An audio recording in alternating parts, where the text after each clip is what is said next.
In 1875, one of the most powerful empires in history stood up and admitted something shocking. It could no longer pay its own debts. 600 years of conquest, 600 years of wealth, and it ended in bankruptcy. How does an empire that once controlled trade between Europe and Asia, that built some of the richest cities on earth, end up broke?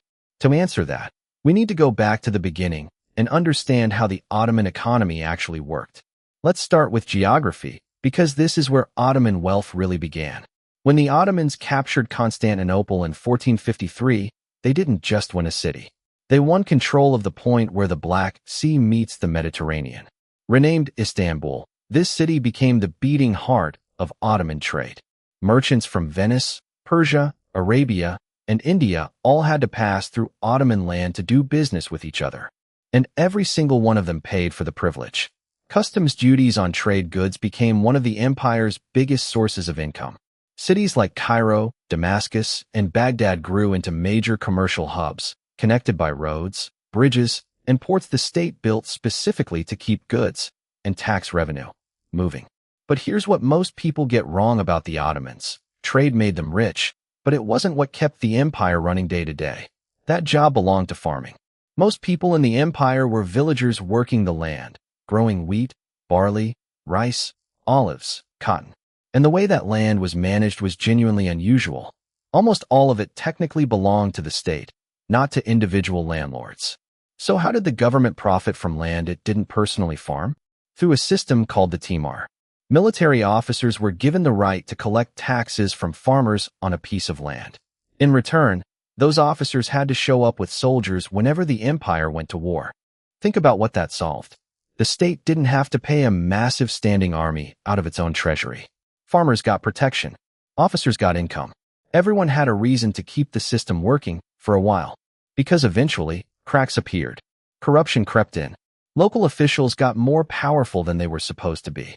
By the 1600s, the Timar system that had held the empire together for centuries was falling apart. Meanwhile, trade kept flowing through Ottoman markets. None bigger than the Grand Bazaar in Istanbul, one of the largest marketplaces on the planet at the time. Picture thousands of merchants shouting over each other, selling silk from China, spices from India, carpets, ceramics, jewelry, and European traders from Venice and Genoa setting up permanent shop right in the middle of it.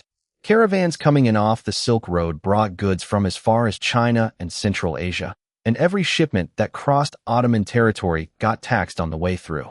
That single stream of customs duties became one of the most reliable sources of income the government had. But trade alone didn't build Ottoman cities, guilds did. Almost every profession you can think of, blacksmiths, bakers, carpenters, weavers, belonged to a guild that controlled prices, set quality standards, and trained the next generation of workers. If you wanted to become a master carpenter, you didn't just pick up tools one day.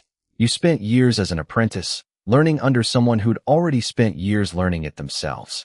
These guilds weren't just economic institutions either. They looked after their members when times were hard, and they helped fund festivals and public projects across the city. For a long time, this combination of trade and skilled craftsmanship made Ottoman cities genuinely competitive on the world stage, exporting weapons, textiles, glass, and leather goods across Europe and Asia. But by the 1700s, European factories started producing the same goods faster and cheaper, and Ottoman workshops simply couldn't keep up. Now, none of this, the farming, the trade, the guilds, meant anything without a system to actually collect the money. And that's where Ottoman taxation gets interesting.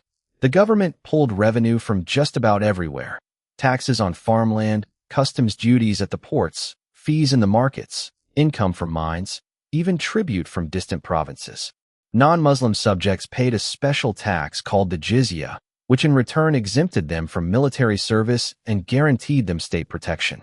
Tax collectors traveled the empire constantly, moving that money back toward the capital. And that money paid for everything: roads, mosques, schools, government salaries, and above all, the military. But here's the catch. Taxation wasn't always fair, and it wasn't always stable. When times got hard, the government leaned harder on farmers and local communities to make up the difference, and that pressure occasionally boiled over into real unrest. Because running an empire this size was never cheap. The Ottoman military was one of the largest fighting forces on the planet, and keeping it running meant constantly training soldiers, building fortresses, maintaining ships, and funding campaigns. As the empire grew, so did the bureaucracy needed to govern it. Thousands of officials spread across 3 continents, all of whom needed to be paid. For a long time, this wasn't really a problem. Every new conquest brought new land, and new land meant new tax revenue to cover the costs. But once the conquest slowed down, that cycle broke. Military spending kept climbing while the money coming in couldn't keep pace, and that imbalance alone would end up being one of the biggest reasons the empire's finances started to crack. For a long time, this made the Ottomans one of the wealthiest states on earth. But wealth like this attracts problems too. Starting with money itself. In the 1500s, Spain started shipping enormous amounts of silver back from the Americas. That silver flooded into European markets, and eventually into Ottoman territory. More silver in circulation meant prices shot up everywhere. This is inflation, and the Ottomans got hit hard by it. Soldiers wanted higher pay. Regular people watched prices climb. The government's solution? Cut the amount of silver in their own coins to stretch the budget further. It didn't work. It just made people trust the currency even less. And then the map of global trade itself started to change. For centuries, if you wanted goods from Asia, you went through Ottoman territory. There was no way around it. Then Portuguese sailors found a sea route to India, going around Africa entirely. Suddenly Europe didn't need the Ottomans as the middleman anymore. Dutch and British ships expanded that even further. Trade moved to the oceans, and Ottoman cities lost the leverage they'd held for hundreds of years. The debt kept growing. And in 1875, the Ottoman government made the announcement that it simply could not pay what it owed.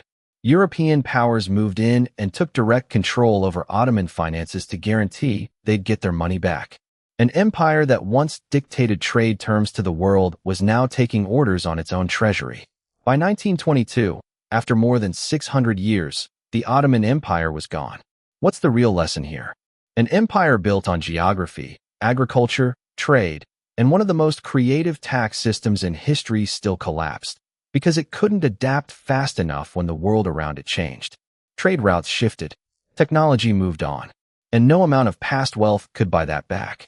If you found this breakdown interesting, subscribe for more deep dives into the economics behind history's greatest empires, and let me know in the comments which empire you want covered next.